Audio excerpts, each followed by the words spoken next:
I read it from a reputable green team site. This is from the CelticsBlog.com, right, Murray? Correct. Okay. Bobby Manning wrote this the other day, and it was just a survey of the players that came out of the third lottery position. Not the third pick, but the teams that started with the third lottery position and what happened. He said, this is Cousin Anthony. Welcome to the Bobcast. I'm gonna bomb this. So that's where I got it from, Dave, just by the way.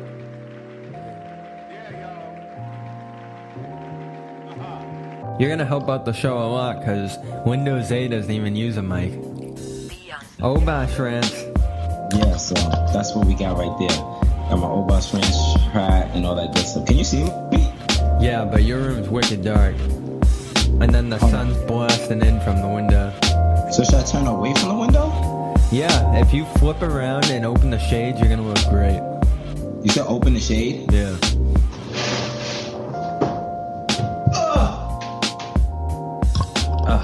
Fuck.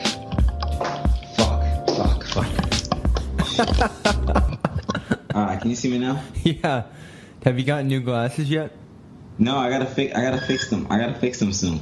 They've been broken for like a year. A couple months now. I'm about to fix them. I'm literally gonna fix them like tomorrow or the next day or the next day. The next day. Well, type shit. Let's do this. You can hear me clearly? Yeah. Oh, that's a surprise. Alright, let's get it. This is Bobcast, and it's the weekend. We're getting our whole lineup secured for the weeks here. Probably one weekly guest and a rotation of familiar personalities to the show. We are talking to Anthony Obas today, DJ AO on an Obas rant with his hat. You know what time it is. It's Obas on Obas rant time. How you doing, Bobs? So why do you say... Ready? I'm about to school you on this. You say this is... Say it again. You know what time it is. It's Obas on the Obas rant time. Yeah. All right. Read that out. You know what time it is. It's Obas on an Obas rant time. Why do you throw the time at the end? Because it's like, you know what type of time I'm on. Come on. You know what type of time I'm on Obas rant. It's a unique type of time. Like, I can't be saying la la la la la la la la. No, I have to be on an Obas rant time. You know what's coming. You know what time it is. It's time. No, you know what time it is. It's Obas on an Obas rant time. Yes. You already know. You could just take the time off the end. I didn't want your grammar. It builds up anticipation. I don't need your grammar correction. Terrible English people. The Voiceless Music meetup happened over the weekend. This is Anthony Obas, Syracuse University friend, longtime friend of the Bobcast. And he works for Voiceless Music, which covers independent artists, makes them pay for their appearances. How many times do we got to keep talking about this pay-to-play situation? How many times? That would be a great conversation for the show today, though. We might as well start off with that. But first, I want to know, you had a networking event, Voiceless Music Meetup in the city over the weekend. How'd that go? Oh, man, it was phenomenal. I mean, first of all, it was pouring raining. It was like... And then there was like a big flood in the backyard, too. Where was it? It was like in Brooklyn, near Ohima's house. So it was like maybe 15 minutes out. So Bushwick? Bushwick, yeah. No one knows who Ohima is. Oh, Ohima's a good photographer. Check her out at Exposures by Ohima. Did she change that? I think she did. It's obscure Libra. Yeah. So check out Instagram.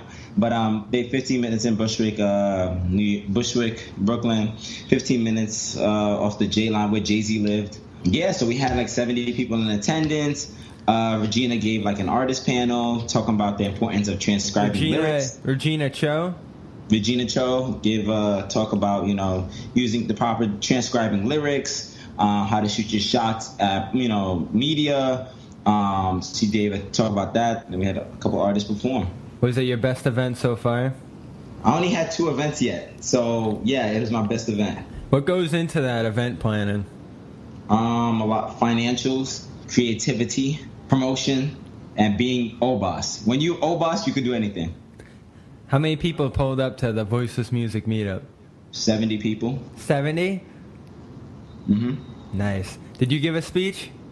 I gave a brief speech, and then I left because I had to run around all over the place. You weren't at your own event? Yeah, I had to run over. I had to go here.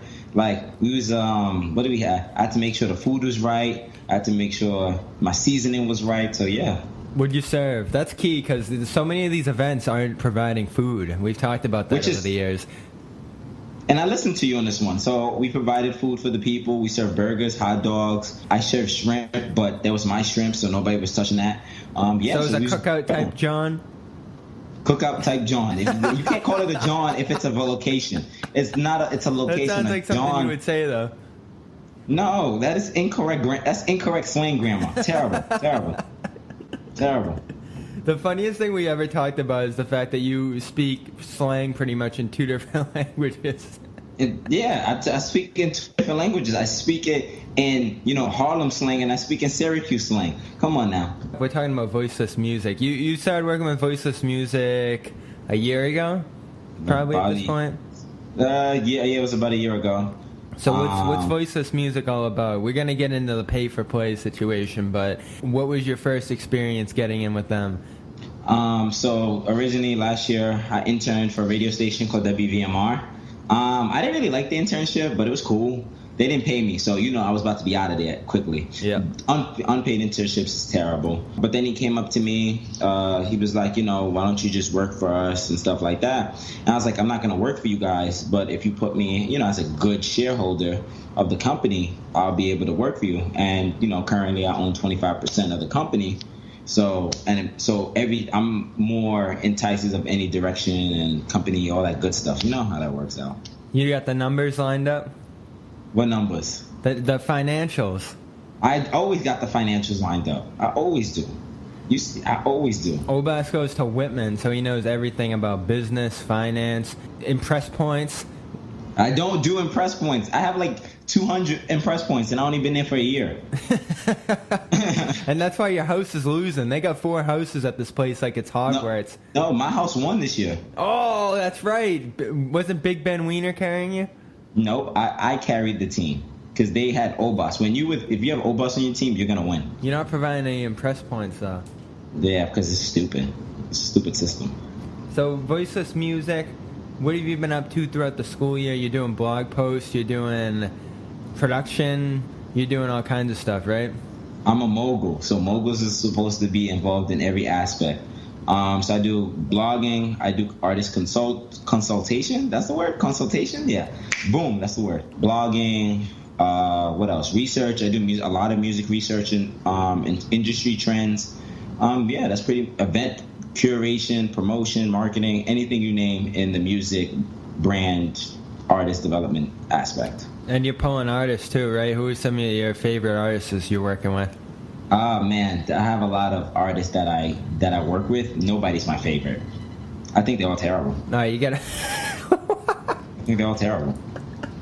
I tell that to them in their face. I think you're terrible. Do you help them improve the content, or is that beyond your grasp? Well, I don't improve the content, but again, I improve how the content is delivered to the consumer. So that's basically why I'm doing this. But I do help out with the content too on sometimes, but I try not to because I believe that the artists should have 100% control over their creativity. Yeah, for sure. But what do you think ultimately is the more important? We talk about this a lot. What's more important at the end of the day, especially with the Bobcast as we're sitting here, is the content going to be more important that's going out to the people, or is it going to be the distribution, making people know what the Bobcast is? I think for me, it's, the content will always be relatively great, with anything you do, but it's how you get it out to people and people knowing the Bobcast. You know what I'm saying? Understanding. So the Bobcast could be the best thing in the world, but if it isn't delivered the right way, you don't think it could be a success? No, not at all. People will say the content is good, but yet to have the content be better, you have to deliver it properly. Now, music's tricky in that regard because I think there's a lot of artists who take pride in being low-key and having like an immense quality or intricacy to what they're doing that only a select number of people can find. And maybe if your goal is to make a lot of money, that's not the best way to do it. But I think there are some people who take pride in having like a low-key thing that only a small collection of people know about. Yeah, like look at J. Cole. I mean, J. Cole barely. No, J. Cole is not. I'm talking like notoriety and sales and all of that. Oh, that's what you're talking about. Like a Jay Dilla. Jay Dilla doesn't have a hit. But the thing is, he has a core fan base, though. Yeah. And I have an article coming out about this. DJ Booth just created a whole chart about this, about sales and fandom. So I have an article coming out in like 2 weeks about this. J. Cole did dominate the charts, though, with his last album, which I still think is so surprising. Because there was probably a time, mixtape J. Cole, you could look at him and say, all right, that's a guy who has a core fan base, who isn't fixated on the numbers and this and that. It's just, he's a hidden gem. That's what it is.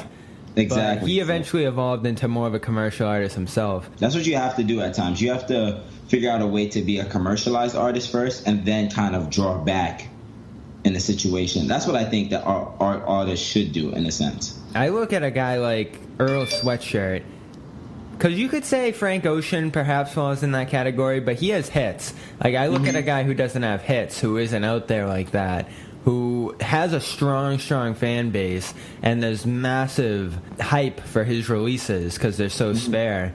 But he doesn't seem to have a desire to go big. Right. I think another person I would put in that category, shout outs to Nipsey Hussle. Nipsey Hussle's a really good one. Nipsey Hussle. Although I think he's going to progress into a commercial force. Exactly. So, I mean, Nipsey Hussle is another great independent artist I look up to. His whole monologue, and not monologue, but his whole like catalog and stuff like that. He's definitely a good example of, fandom and sales. I mean, the last one he did, Victory Lap pushed a lot of units, especially for a guy that's not signed to a label that doesn't have proper resources. Do you take a lot of pride in the artists you're working with being independent, and do you aim for them to stay that way, or are you trying to get these people deals? So the situation is, I have two situations for them. The biggest goal for them is to have a steady income off their music. Like, Bobby, if you wanted to make $40,000 and sing la di da di da slob on me now, then hey, that's your income. That's your income for X, Y, and Z for the year. You know what I'm saying? Your music determines your value. You know what I'm saying? But I want to have them have a steady income where gradually they don't have to work a full-time job. They could work a part-time job and they could do their music, or they could just go full-time into their music. You're working a job at the YMCA. Well, the thing is, I don't even work at the YMCA like that. You see how I do? I literally took 3 days off this week. You were going to skip the YMCA to come on the Bobcast. I told you I was, because listen, that's a whole different story about organizational structure and all this other shit. I ain't got time for that. You do notice working at these places when you're just trying to make a little money on the side, how engulfed people can get in their work. And when you even just try to dive a little bit into work, you realize how disruptive it can be for what you're trying to get at. But I saw DJ Luna say something about this not too long ago, the fact that she's able to work 9 to 5, clock out, and not even think about work. And I think that's wildly impressive. If you're able to work a regular job like that and then completely cut it off from your mind for the rest of the day, I think that can be a hard thing for people to do. Exactly. The thing about a 9 to 5, it has that financial security. You know what I'm saying? Like, you have a secure check every 2 weeks, every week or every monthly. You know what I mean? That's the thing about 9 to 5. The ideal situation about being an entrepreneur, you might not see a check for a whole, month or a whole 2 weeks. You know what I'm saying? You think you can successfully do both at the same time, the way she's trying to do it? To a degree, yes, and to a degree, no. That kind of contradicts each other. It's right there in the middle, like this. But the situation is, I don't think you could do both, because you're sitting here putting an effort into one, and then you're putting an effort into another. Like, you're putting 50-50 when realistically you should be putting 75 to 25. Does that make sense? Yeah. And it carries over. Like, no matter how much you're working, you're always going to think about work things and the fact that you're working tomorrow and you get in at this time, and like your whole day becomes dictated around it. I feel like it's just hard to find that mental space between you and that work. And it becomes bland. Like, it's just repetitive. Like, you wake up at 9, you go to bed at 5, and it's the same routine. Like, the thing about being an entrepreneur, the entrepreneur, you get to wake up at 11. Some days you get to wake up at 8. You know what I mean? But you need the capital, like you said. You need the capital. You always need the capital. I always say that. So this is like, I worked at the YMCA currently now because I need the capital. But I didn't really need the capital, to be honest, because I saved a lot of money. So you want to go to Hong Kong? Yeah, so I'm going to Hong Kong to study abroad. Is it for sure? just finished. I'm talking to a couple people. It can happen. I just got to get more money to use so I can spend out there. We were all stunned to hear that you're going to go to Hong Kong. Do you think you'll be able to assimilate to the culture? I'm one of my sponsors out there, so it's going to be culture shock. It is going to be a culture shock for me. But once my sponsor's out there, me and him are going to mess it up, and we're going to do some great things. Oh, you're going to have a sponsor? Well, my sponsor's out there. He sponsored me when I was in high school, so he's out there, so we're going to have a good time and just be chilling. He was sponsoring you in high school, now he's going to sponsor you in Hong Kong? No, he's just going to come out there, and we're going to fuck it up out there. So what are you trying to accomplish in Hong Kong? You just trying to enjoy yourself? No, the goal is to, one, figure out what music is out there in Hong Kong. The ideal situation. Do you already know about something? I know about two things. I know that pop is very popular out there. They've been trying to get hip hop out there. Pop is very popular. Pop is very popular. The hip's very hop. The hip is very hop. You know how we work. But yeah. So The pop is very pop. So I'm trying to sign an artist from Hong Kong, and hopefully that he'll be able to make that money out there. I could hopefully bring that Hong Kong artist to the United States. You got an ObasRant hat. Who made that? Shout outs to Prophet P. Prophet P has a radio station from 5 to... He has a radio slot from 5 to 7 on WVMR, so he made the hat. He made the ObasRant hat. Are they for sale? I have to figure it out. I'm still kind of customizing a lot of it, but for now it's just to give to people, my true fans and my true people. How important do you think merchandise is to a brand? Does the Bobcast need shirts? Yes, the Bobcast needs shirts so the merch needs to speak for itself when people see it. So when people see #ObasRant, I don't even have to say, what time it is. It's Obas on ObasRant time. They already know what the situation is. How do you feel to see other people starting to do ObasRants? It's great. I mean, shout outs to Apollo. Apollo's from Boston. I found somebody Boston. I found another person from Chicago doing it as well too, and it feels good that people are doing it because we have a lot of stuff to get off our chest. We have subs, we have dumb stuff. So yeah, that's why I want to give to everybody. I want to empower people's story, empower people's anger, and use that to fuel the release. Do you have an ObasRant for the Bobcast right now?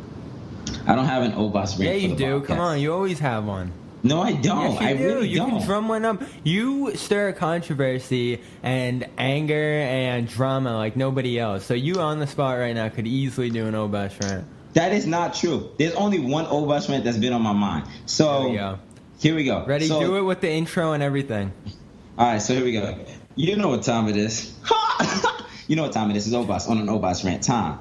Yo, I am sick and tired of people always trying to copy me, and they know that they can't. I am the original Obas. I am the original one. They can't. I don't know why people try to. Man. Have you seen a lot of people trying to be like Obas? Oh, I've seen people copy the ObasRant. I've seen people try to copy. Literally, I seen somebody copy my event just now. Maybe yesterday. They're trying to make their own Voiceless music meetup? It's kind of the same thing, or they've used people that was there, or they took a little combination of me and another person. It's just mad coincidental stuff. Yeah. So let's get into that talk of pay for play in the hip hop industry. There's just been such an overcrowding at the bottom of people trying to make it to the top. There's a very limited space at the top, and even just past that barrier where you can make music your job, which is what you said you're trying to accomplish to do. But for people who are working the 9 to 5, trying to grind on the side, or even just diving all the way into that outlet, there's a lot of desperation to get past that point where you can sustain yourself with notoriety and have a fan base and this and that, to where you can focus 100% on the music. So people in this intense crunch to get there, where there's so much competition, there's so many other people trying to do the same thing, they're starting to pay their way to shows, where shows would previously and conventionally pay artists to perform there. Now the artists are paying the outlets, the places of distribution, to get their stuff out there. So instead of being paid to do what they're doing, they are paying to do what they're doing. And that just, we just talked about free internships. Doesn't that seem a little negative? Let me tell you about the idea of pay to play. So first I'm gonna tell you about tier 3. So the pay to play, people say pay to play is a scam. You've said it multiple times. Pay to play is terrible. Windows A too. And he said it's a scam. Now let me tell you. Now look at the opposite of this, Bobby. How many of those artists that pay to play can bring 50 plus people to their events? How many of those artists can bring, like, seriously, how many of them? At that point, I just don't think you pay. You would choose the best of the best if you're that business to bring them in. Exactly. This is what, and this is why I hate when people say pay to play. It's a scam. Pay to play is not a scam. It's how you invest your money into what you're doing. You don't have to do pay to play. You can easily, Bobby, take you and say it's Bobcast opening up, and then it's Lindo's there as the headliner. Cool. Do that. But you have to think about certain expenses. Venues cost about $200 to about close to $1,800, right? That's one. Second thing is, you also have to, so now how are you going to, the second thing also is, like, are you going to be able to bring a crowd to match that money and make profit? And a lot of these artists who are in this tier 3 range can't do that. Now, it certainly makes sense for the businesses. Like you said, they need to make ends meet. And if they're not bringing in a crowd as artists, then they're going to have to find another way to pull the income. Mm-hmm. But as an artist, how are you ever going to flip from paying to do what you do to getting paid? How are you going to be able to flip that script? So I've told artists this how they can flip it. The way that they have to flip it is with two things. The first thing is they have to pay for things that are very cheap. Example, like the Voices meetup. The Voices meetup was $25 for a 10-minute set, but it came with a free blog at their disposal. At their disposal whenever they want to. So whenever they want to get a free blog press, they can hit me up and say, I want to cover my EP, and that's a free one. So then it comes with, the package came with WVMR rotation, so they get radio rotation.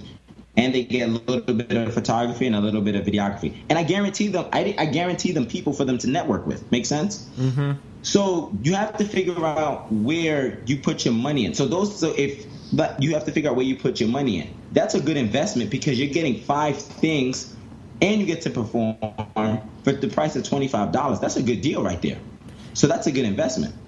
But then, hold on, give me 1 second. Then you have these big brands like Hot 97, Power 105.1, who do these things called I don't remember, but they do like these events where they'll say, pay $500 and you get to meet Atlantic record executive Eric Bobby do. And right? So you end up paying $500. You don't win the competition. You just lost $500. That $500 could have been invested in a music video that had $300 in budget, and you could have bought a venue to perform your personal self. It does become interesting as those other added benefits come in, but at the same time, the balance is just so swayed in the venue's favor, I feel like. And we just read about in that article that this conversation stems from, mm-hmm. They don't necessarily have to pull through with all the promises they make because they have all the leverage in that factor. If they're being paid to get both the supply and the demand, they have all mm-hmm. the leverage in that.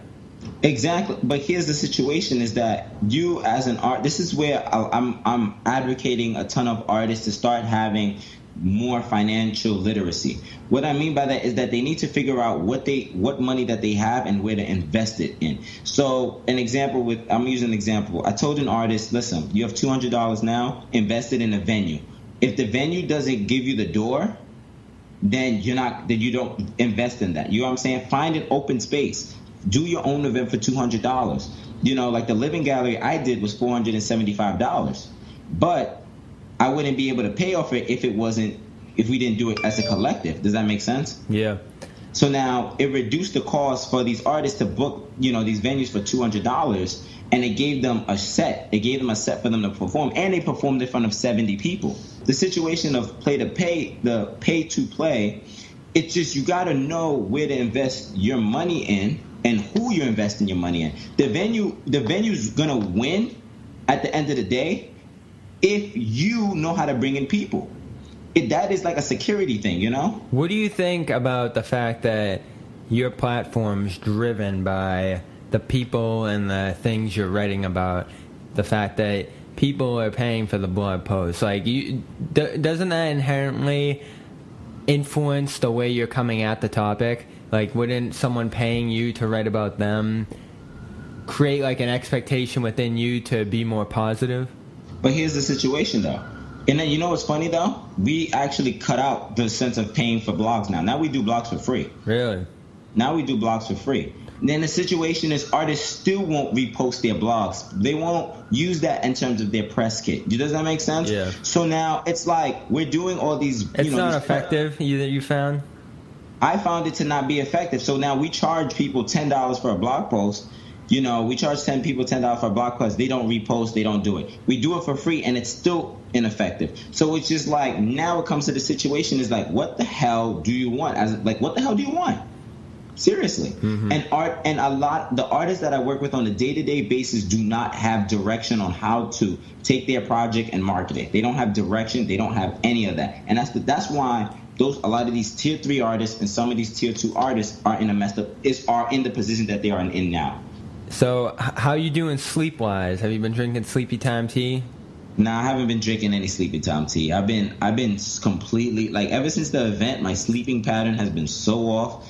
I'm going to tell you, that weekend that I did the event, Friday, I came home at 6 a.m., drunk. Then I came home so drunk. And then my boy Seth, my co-partner for the event, Seth Dollar, he woke me up at 11 a.m. ringing my bell like crazy. So then we had to spend 11 a.m. all the way to 1 a.m. that Saturday. We had to get microphones and everything for the event. And then we didn't go to bed until 3 a.m. And then we had to wake up at 8 a.m. to get ready for the events. And then again, I had to wake up on Monday because I had work. I didn't even go to work on Monday, Tuesday. Nope, not doing it. So you haven't even needed sleepy time tea? No, because my body's been dead. I woke up at 4 a.m. the other day, and I couldn't get back to sleep, so I just decided to start the day. I went and got the Cane's Donuts. I ran on the beach, and my day was underway at 4 a.m., and it just felt so good. But I don't think I could ever flip around my sleep schedule to where I'm getting up that early in the morning, because then I'm cutting off the nights. The night's such a key time. It is. It's a good time for reflection. It's a good time for writing. I love the nighttime. And it's a nighttime for partying as well, too. Yep. That's the Bobcast this week. We'll see you next week, Obas. All right, peace.